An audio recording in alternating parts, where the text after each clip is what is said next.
Welcome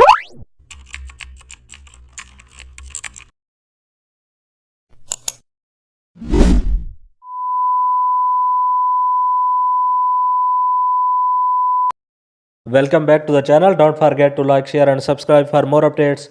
Today we are exploring an amazing topic of Photoshop, how to create custom shape corner accent for design frames. Open Photoshop and create a new canvas. Select the custom shape tool from the shape picker. Choose an L shape or corner shape. Draw the shape in the top left corner. Choose fill color to white. Also lower opacity to around 60%.